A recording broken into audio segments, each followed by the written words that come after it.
The Crooked Epic. 1. In. 1. The Inn of Maniacal Madness. 1. Ted.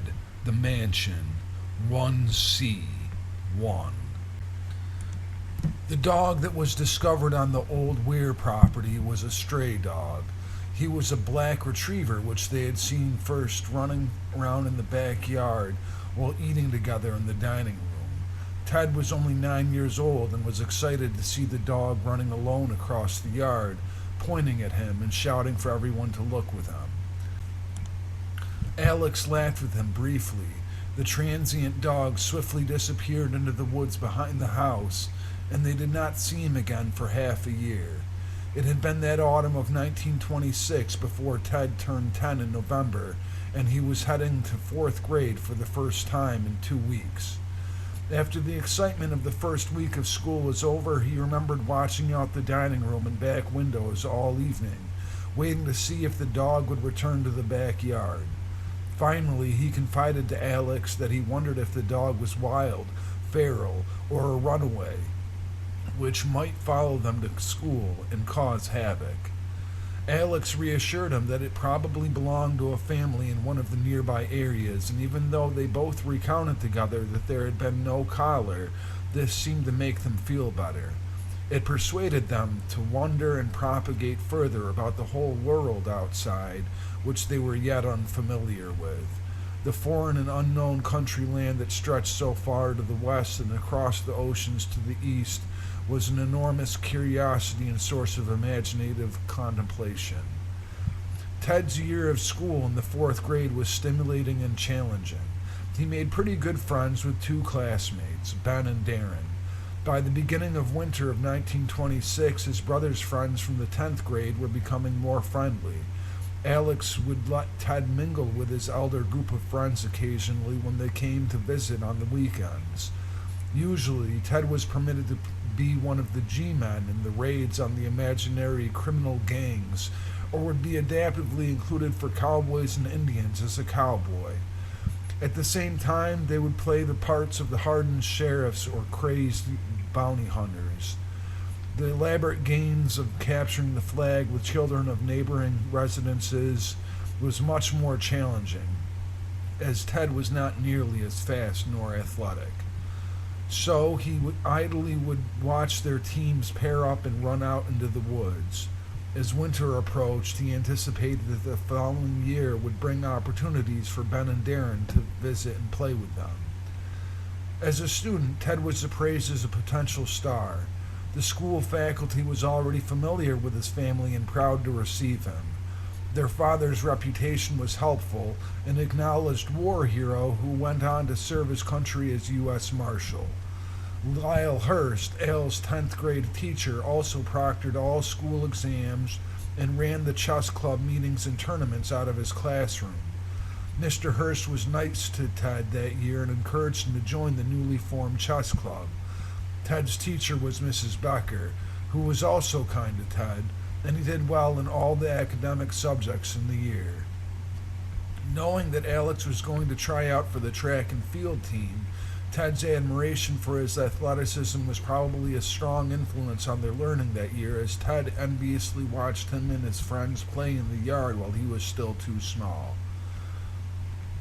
Rising in a snowed-in and cold cottage on dawn on Christmas 1926, Ted received a magnificent handcrafted chess set and learned to play strategically with Alex during the long winter.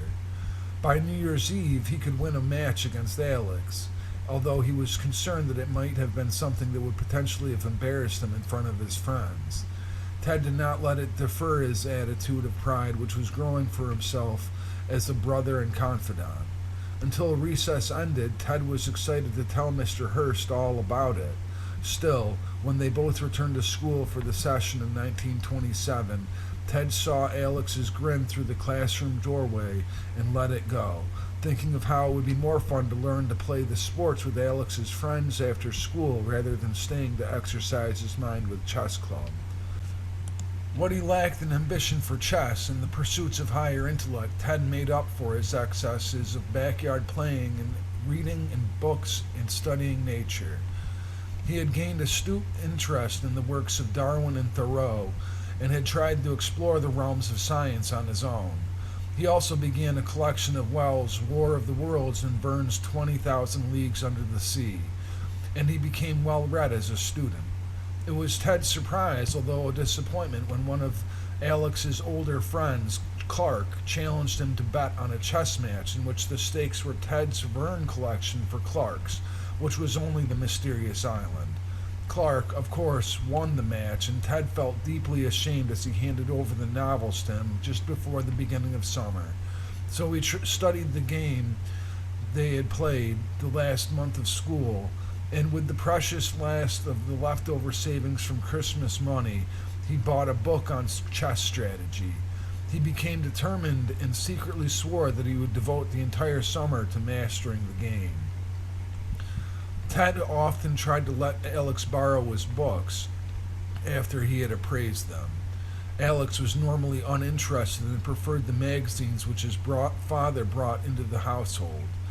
Most of them were sports-related, fishing guides and non-fiction chronicles of the world.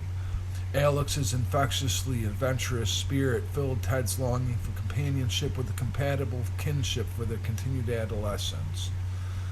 The last weekend before the last week would end the semesters, and as summer was beginning to unravel their disciplined schedules more and more, the black dog returned in the backyard. This time only Ted was available to see it. He was walking to the barn on a Saturday afternoon and intended to be alone to look at a volume of the encyclopedia which he had borrowed from the library. He had been starting to study animals of Africa and Asia and try to draw them, imperfectly yet with strenuous effort, and list their characteristics on sheets of notebook paper. The loft in the barn seemed to be a place where he could achieve independent solitude as long as Alex and his peers weren't playing nearby too loudly. That weekend, Alex was in town visiting with some classmates who were still Boy Scouts and were leaving to go off to stay at a camp during the summer. Ted packed up the presently engaged volume of a borrowed encyclopedia, the prized chess book, an Oxford dictionary, and the notebook in a satchel, and walked through the grass to the barn. The forest that sat behind their house was over 200 feet back, and to the side of the barn about the same distance. To the east, the other side of the house, the tree line was much closer, only 40 feet, and in the back corner was a trail which led to a hill that gradually started rising to thousands of feet altitude over their land and stayed to envelop the horizon for at least half a mile, covering it in woods. The dog was running down the side, barking madly. Immediately, Ted was surprised by the unexpected sight of it and started stumbling toward the barn door in avoidance. As he came to the front latch, he hastened and turned over his left shoulder to see how the furious little dog was chasing a darting rabbit, and Ted stopped to see what would happen. Ted saw his father walking rapidly out of the backyard with his rifle, and again he was scared into shock. He did not want him to kill the dog, but he did not say anything. Ted just dropped the satchel and backed up toward the front door. "It's just a pup," Father shouted. "He's just chasing something, a rodent or a critter." "Well, don't shoot it, Dad." The dog stopped and looked directly at Ted as if it was somehow grateful. Father turned back around and looked right at him, then grinned. "Well, if it comes back, I'll see if I change my mind." The following week was the last day of school for Alex, Ted, and friends. On their way Monday, walking in the wet, foggy morning, he told Alex about the dog sighting, and Alex reminded him of when they had seen it in the previous year.